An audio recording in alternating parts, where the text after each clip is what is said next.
Story 1. As a hospice nurse, I have heard them all. I have even been guilty of saying some unwise things early in my career. What I say now is, this really is difficult. I am so sorry you are going through this, and I am here to walk with you. Story 2. What does not kill you makes you stronger. No, what does not kill you seriously dysregulates your nerves, destroys your sense of safety and belonging in the community, potentially devastates your emotional awareness, and makes you wary. Your many responses show this resonates with a lot of you. I am sorry for those who have experienced trauma and are still dealing with it. I am here with you. Story 3. Some guy tried to hit on me while I was crying on the beach. I told him I had lost my friend that day. He said, "That's so sad. Are you single, though?" Story 4. My dad was given weeks to live. A neighbor tried to console me, a 9-year-old child at the time, by telling me that if I prayed hard enough, God would cure my dad's terminal cancer. I tried, but he did not. Story 5. God will never give you more than you can handle. He has actually more than once, and I have not been the same since. Thank you, but please keep that to yourself. Story 6.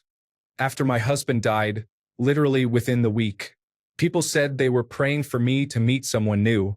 Others said at least he died quickly instead of suffering, but he had cancer and wanted as many days as possible. Someone said they knew exactly how I felt because their girlfriend had a dog she loved that died. Story 7. I suffer from post-traumatic stress disorder from my childhood, and I have had people say that I cannot have post-traumatic stress disorder because I am not in the military.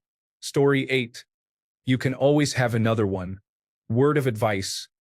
Never say that to a parent who has lost their child. Story 9. What does not kill you makes you stronger. No, it has made me depressed, traumatized, suicidal, antisocial, dropped out of university, unable to trust anyone, and a drug addict. 10 years and lots of medication and therapy later, I still wish he had just killed me instead.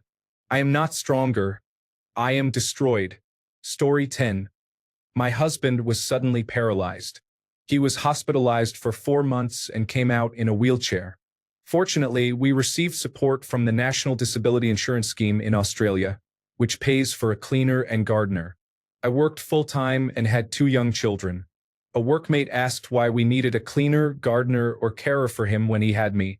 I can only do so much. Story 11. I am a college student. Months ago, over winter break, I confided in my doctor that the person I was dating was abusive and had sexually assaulted me. A few days ago, I had a follow-up appointment with her because I just returned from my spring semester. She asked how things were, and I let her know that although I went back to him in February and he sexually assaulted me multiple more times, in April I finally worked up the courage to leave him for good and reported him to the school. She told me, "That's not an accomplishment. You should have done that a long time ago." But I told her that it felt like one to me and that I was proud of myself for the first time in a long time. Then she told me she was proud of me too. I think people sometimes do not know what to say in these situations. It is easy to say the wrong thing. Story 12. I am infertile. I wanted children, but my body is unable to conceive. After my diagnosis and multiple failed treatments, people who knew about it often said, "It will happen when you least expect it," or "God times everything perfectly," or "Have you prayed for it?" Not everyone gets a happy ending. It is not happening, and no amount of praying will change that. Please stop saying things just for the sake of saying something. Story 13.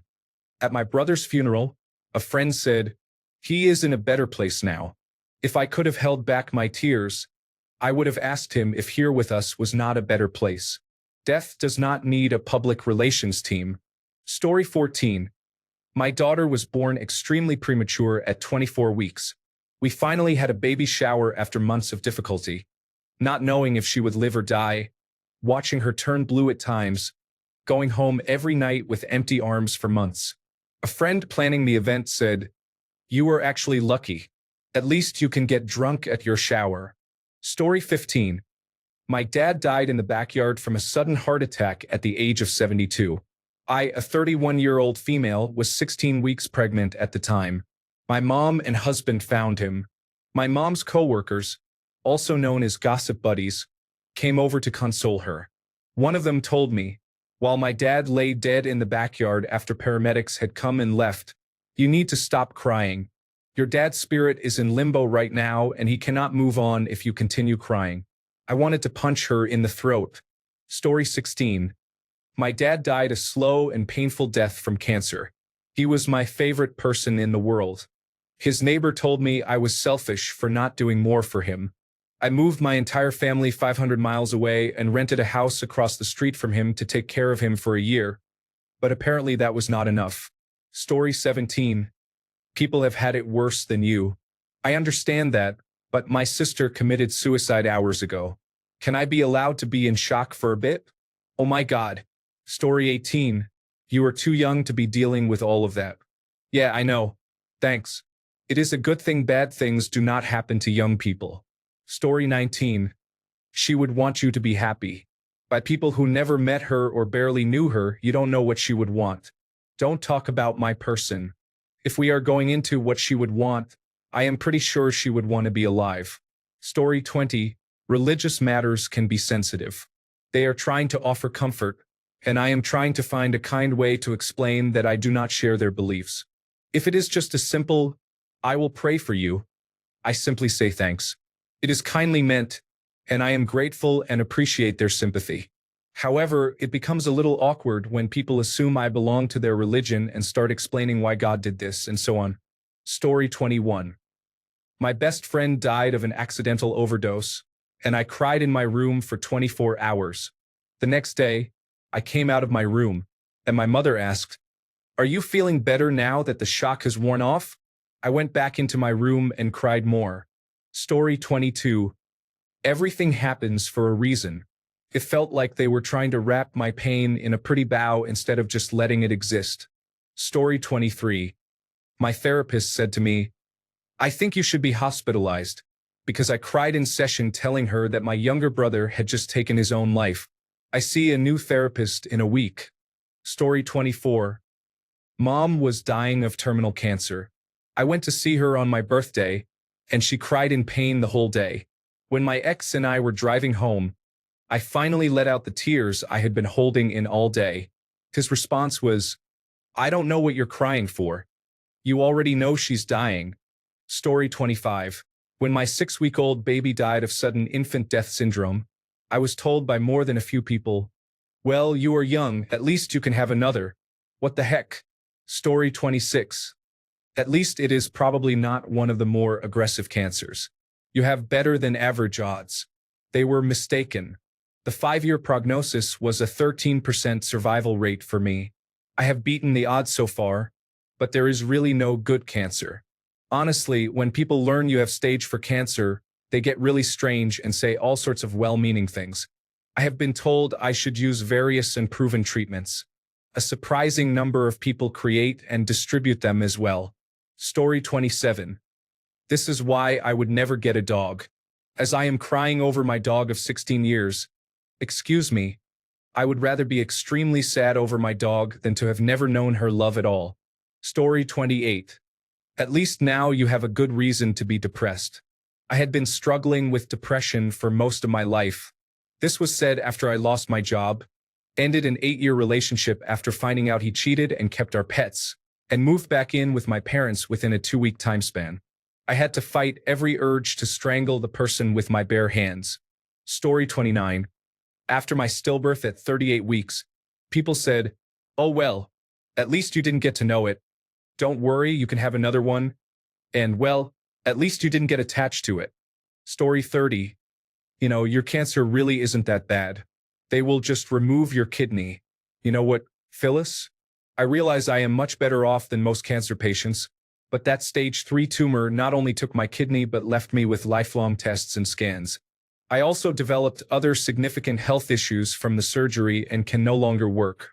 So yes, Phyllis can shut her cake hole. Story 31. We have all got to move on. My father had taken his own life less than a month before. I nearly punched the person who said that. Story 32. There was a time when an alternative health practitioner told me that my sister, who had the breast cancer gene and died of metastatic breast cancer, could have easily been treated with a juice regimen and that her oncologist was part of the medical industry that did not care if she lived or died. That oncologist sat and cried with my mother when my sister died, by the way. She was amazing from start to finish, and my sister probably gained 2 extra years thanks to her. I did confront the man, if it matters. He looked a bit ashamed but did not change his claim that fruit juice would have saved my sister. Story 33. I have 2 that stand out to me. My 11-year-old brother, who was autistic, passed away. Upon hearing the news, someone I had considered a very good friend at the time, but hadn't seen in almost 9 years, asked, "How did your dad react? Was he sad? Like actually sad?" I said, "Yeah, his son just died. He's a wreck." My ex-friend then responded, "Yeah, but did he cry?" I had another friend who called multiple times to wish me a happy birthday. He passed away a couple of days before. I just didn't want to talk to anyone, so I finally texted her, saying my little brother passed away and I didn't have it in me to talk. A few weeks went by, and she checked in again and wanted to know what happened, so I called her. I have another younger brother who is much closer in age, and both of us are neurotypical. I wish you could have heard the relief in my friend's voice when she realized it was my youngest brother who passed, not the older one. She said, "Oh my God. This whole time I thought it was the other one." I was freaking out. It wasn't very direct, but that one crushed me. Story 34. Returning to work a few days after putting to sleep my much-loved dog, a coworker told me that a new puppy would make me forget all about my dog. The thought of replacing my girl just broke me. It took a long time before I could even move her food bowls or bed.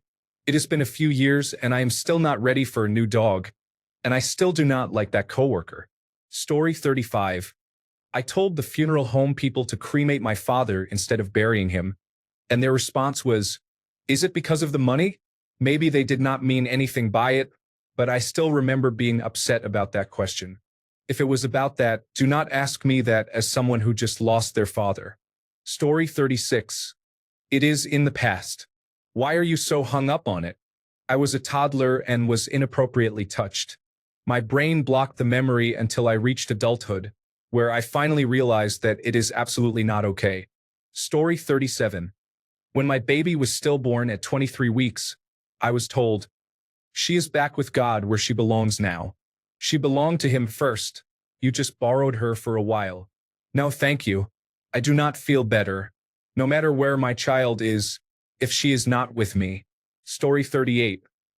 Literally the day I went back to work after having a miscarriage, multiple people told me I could just try again. Like, yeah, I know, but it just happened. Show me some sympathy.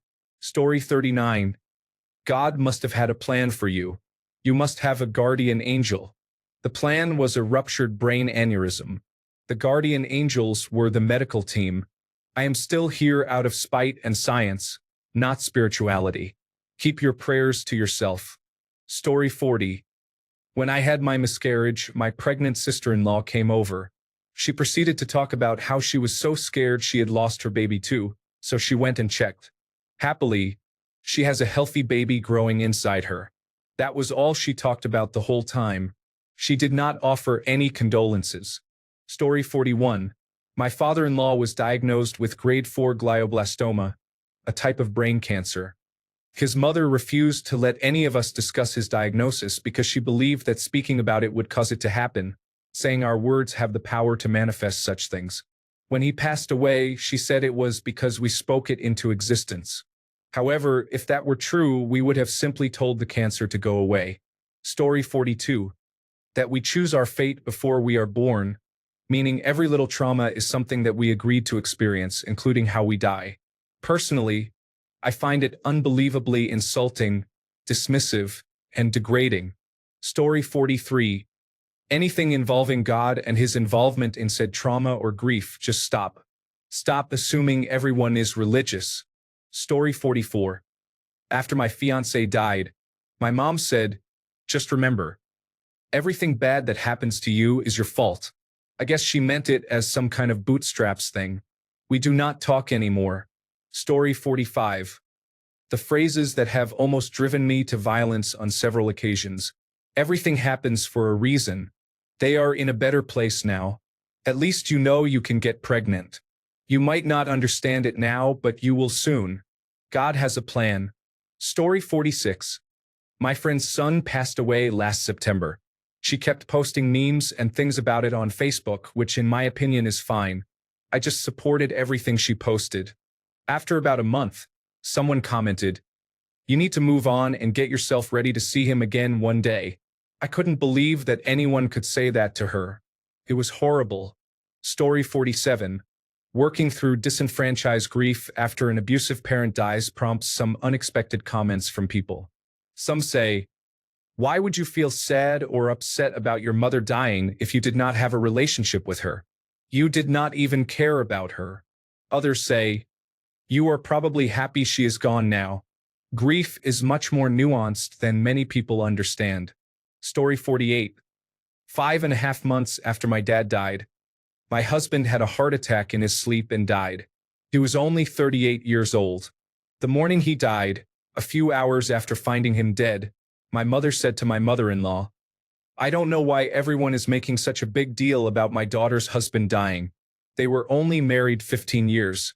I was married 38 years. I am the widow in this room. My mother has been dead for over 12 years, and I have never forgiven her for it." Story 49. Regarding my brother's death at age 36 after years spent battling illness, God has released him from his trials. Please refrain from disrespectful language. Your belief that God inflicted those trials on him is a matter of personal perspective. Story 50. You should be strong. I have it worse. I don't remember the exact words used because I was fueled with anger at that moment. This is a simplified version. Story 51. Currently undergoing fertility treatments. Many people have told me to relax, go on holiday, or put my feet in the air after sex. More disturbingly, some of my husband's colleagues have asked him if he is doing it correctly or offered to come over and demonstrate. Story 52. But look how strong and mature all that has made you. I should never have had to be strong.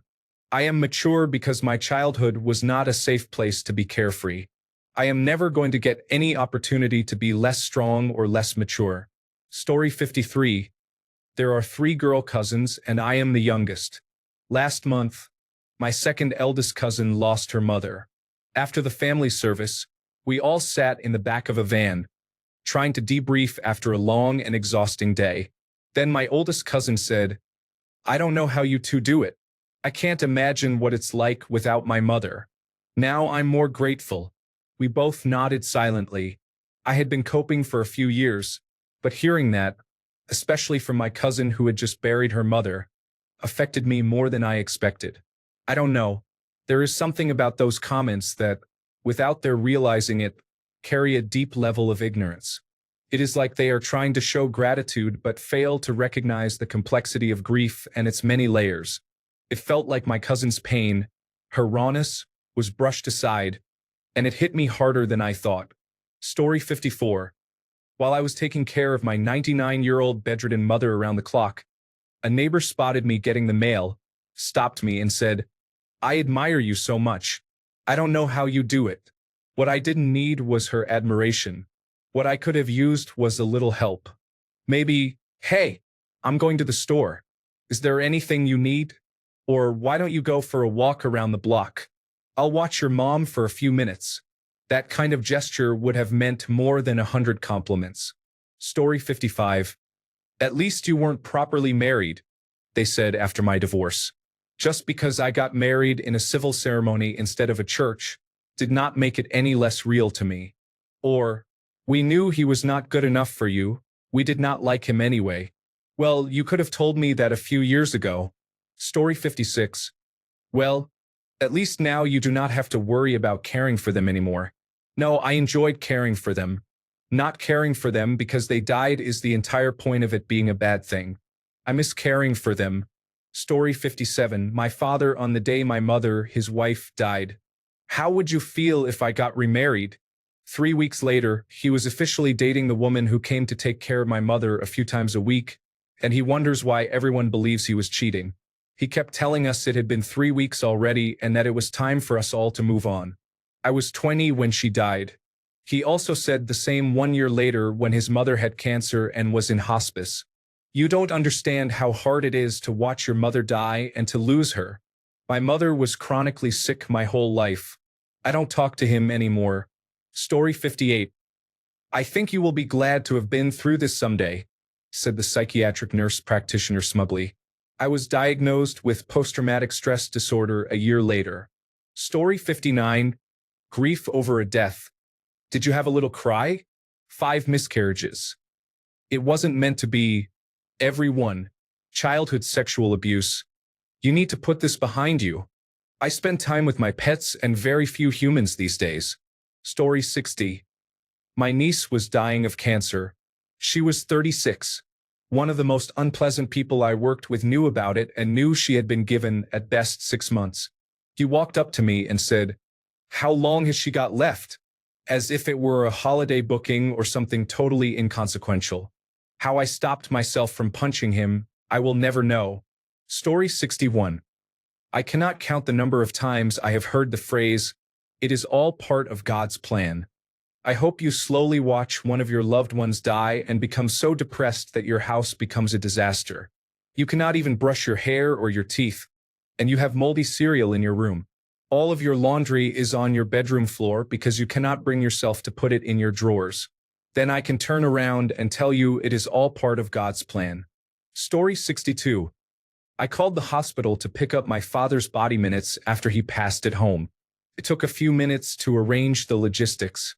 The woman on the other end spoke in a customer service tone the entire time, ending with a cheerful, "Have a good day," before hanging up. It was the most insensitive interaction of my life. Story 63. Things that minimize or discount pain. It's all for the best. It's all part of God's plan. Everything happens for a reason. The reason is often someone made a mistake. They're in a better place now. Get over it. Lots of people go through that. Things that put responsibility on the bereaved to not make the well-wisher feel uncomfortable feelings. Oh my God. I can't believe it. I'm so upset too. Let me make it about me. Don't say that, you don't mean it. Don't get so upset. Everything will be fine. But right now it is not fine. Cheer up. Look on the bright side. I am uncomfortable with someone having strong feelings. Please stop having feelings for my sake. The Olympics of pain. My friend had cancer, but it was way worse. My aunt was in a car accident, but it was on the freeway. My dad died when I was 2, so you had yours 20 years longer than I had mine. At least you still have insert thing. When that happened to me, I was in the hospital. Things I prefer. Wow, that must have been awful for you. How are you holding up? Do you want to talk about it? Or would you rather talk about something else right now? Do you want a hug? Can I get you a tea, coffee, or sandwich? You are having a normal reaction to a messed up situation. Can I get you a jacket, blanket, or change of clothes from home? Do you need me to walk the dog, feed the cat, or pick up the baby from daycare? I brought you dinner. Do you want me to heat you up a plate now, or put it in the fridge? It's hard now, but you will get through this. It's going to take time, but I am here for you. Yes, go ahead and let that out, say it. Story 64. That's sad. Still, it's only a dog, I suppose.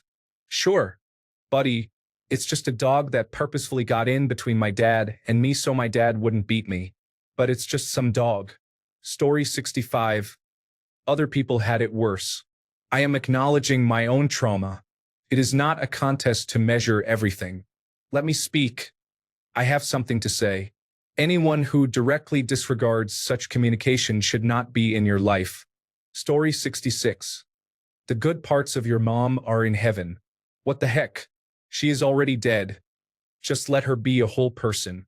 I do not care if there were things about her you did not like. Story 67. After being sexually assaulted, I was sent to see my university's mental health nurse. I explained what happened, that I had been a virgin and so forth. She literally said, "Well, everyone has to have their first time." Then she watched me cry silently for the rest of the hour. Story 68. My child died by suicide. A person said a few days after it happened, "At least he was not murdered." Imagine parents whose children are murdered. Story 69. "At least she wasn't in pain when she passed," said by people who don't even fully understand how she passed. "She's in a better place now," and similar comments about God protecting her or watching over you in your time of grief from religious people in my life. "She's dead. I don't need your God." And it didn't do her any good. But thanks. She wouldn't want you to be angry about it anymore. "It's been 3 years," said by people who didn't or barely knew her. "I think I knew her well enough to know that she'd say my anger is justified." Story 70. "They told me I was the strongest and kindest person they knew and admired how I was able to mentally and physically cope with anything. They said their life would not be worth living if they did not have their children to give them purpose. My baby had died." Story 71. "Isn't 5 the best age to lose a parent?" Referring to my late mother who passed away from cancer. Story 72. "After losing my 20-year-old daughter, people say she is in a better place now. No, the better place is here with me." I also heard, "Stop feeling sorry for yourself," from someone close to me who has since apologized, but that is harsh. Anyone who has lost a child can tell you that it is not something you ever get over. I am not the same person anymore. Story 73. "Oh, you weren't actually abused if it wasn't physical or sexual. Emotional abuse doesn't really count. I was emotionally abused throughout my entire childhood at the hands of my maternal grandparents and aunt." Story 74. "Is that all you do? Cry all day? If I let everything bad in my life get to me, I would have committed suicide," said my mother. "I was sexually abused when I was 11 for years by my stepfather. It ruined my life, and I want to end my life nearly every day of this existence." Story 75. "My brother just grinned from ear to ear when I had to explain to him and my mother that I had to put my dog to sleep. I do not know if he thinks it is stupid to care about an animal or if he just hates me. It was kind of sadistic, to be honest." Story 76. "My mother said this to me, my brother, and my former partner when we experienced the death of 3 individual friends and were expressing upset. People die." Story 77. "I was drugged and raped when I was 17 at a friend's party. I only recently told my mother because it has taken a long time for me to be able to speak about it. Her response was, 'But I always told you not to let any boys pour you a drink.'" Story 78. 1. At the funeral of my best friend, who died at 35 years old from chemotherapy-induced cardiotoxicity and metastatic breast cancer, the elderly preacher had the audacity to quote Proverbs 16 verse 31. "Long life is the reward of the righteous. Gray hair is a glorious crown." If she could have walked out of her own funeral, she would have. "At least you can get new perky breasts and a tummy tuck out of it. What a silver lining," was said after the news that less than 18 months after that funeral, I had a double mastectomy to treat aggressive breast cancer. Saggy breasts are better than chemotherapy any day. I thought the treatment was going to kill me too. Every day I feel relieved, guilty, grateful, and heartbroken that I am now cancer-free, and she is still gone. Cancer is terrible. Story 79. Your grandfather did not die. You just do not want to come in and do your job. Do you want to get fired? You do not want this job, do you? My boss was unpleasant and often berated me, so I was scared to tell him I was calling out because my grandfather died, and I could not stop crying. My boss reprimanded me. Anticipating his reaction, I had my stepfather next to me when I made the call, ready to take the phone if my boss made me cry more. So, I handed my stepfather the phone, and he strongly confronted my boss. It was satisfying, even though I was still crying a lot. I loved my grandfather. He was like a father to me. I did not need to hear accusatory language when I was grieving. Story 80. A little different from the typical, but grief from a relationship ending when my partner came out as transgender and we tried to make it work. Oh, we gave it a 50% chance. Or, I never thought it would work. Story 81. I lost both my parents within 8 weeks of each other. On my first day back in the office after consecutive bereavement leaves, I ran into my coworker in the kitchen. She gave me a hug and, rather cheerfully, said, "Well, Now you're officially an orphan. She said this in front of other coworkers, so the information reached her boss, and she was reprimanded. Her excuse was, well, she is an orphan. She wanted to talk to me to explain herself, but I politely declined. Story 82. You just have to put all your feelings into a box. Then put the box into a box factory and leave it there. Eventually, when the box factory is full of boxes, burn it down and start again. I was so confused. I was experiencing both grief and trauma. We all were to some degree, but I was much more involved and closer to the person, so I was an absolute mess and had every right to be. I think she meant to help me, but I didn't understand that at the time no one around me was going to accept me being emotional. That ended up being true. The people I thought were my friends completely left when I wasn't fun for them anymore. I don't ask for much from people, and the one thing I truly needed at that point was just people being around me. I'm just not like that though. I am emotional, and I think it's important to let yourself feel things. Feeling sad was my way of expressing to the universe itself how much it all meant to me.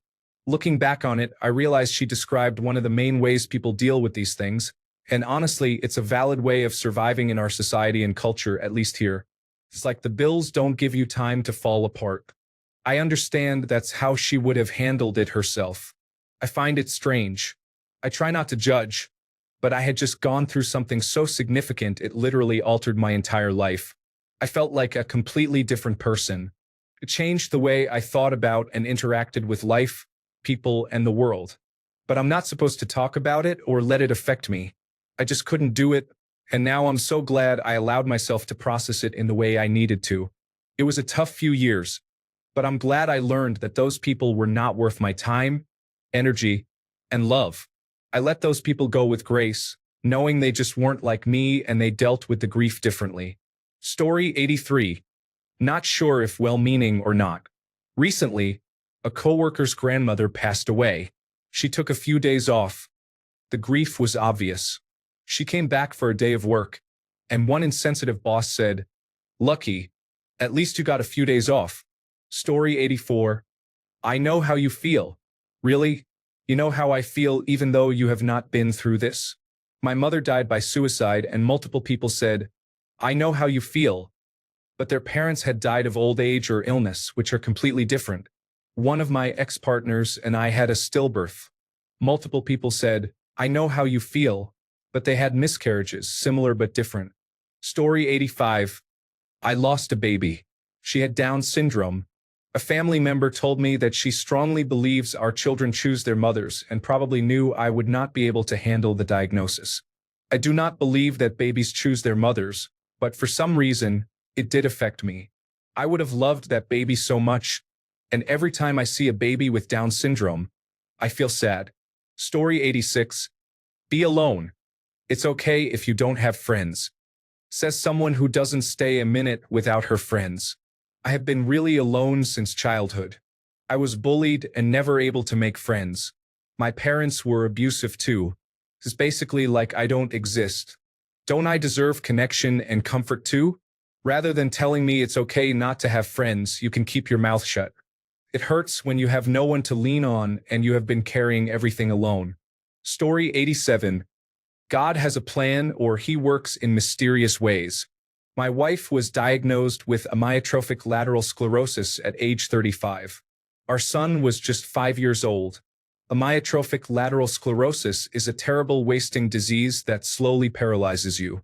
There is no cure or even effective treatment, and life expectancy is 3 to 5 years. Soon, she could not move anything but her eyes and required my help to feed her blended food or supplements through a feeding tube. She could not speak, so I had to run through the alphabet and write down each letter in a notebook. She could not hug me or our son. I understand people do not know what to say when faced with a person given a death sentence by a terminal disease, but telling me that my son and I watching her waste away, trapped in her non-functional body, was God's will and would work out for the best really upset me. Story 88. We have all been through it, was the most baffling one. They had not been through it, so that moment told me they did not understand, they did not believe me, and they were not listening to me. Story 89. It could be worse. No, Doris, right now it could not be worse. My life is crumbling around me, And that is as bad as it gets. Story 90. God never gives you more than you can handle.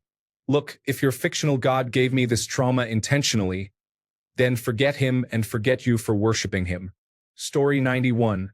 My mother was dying from cancer.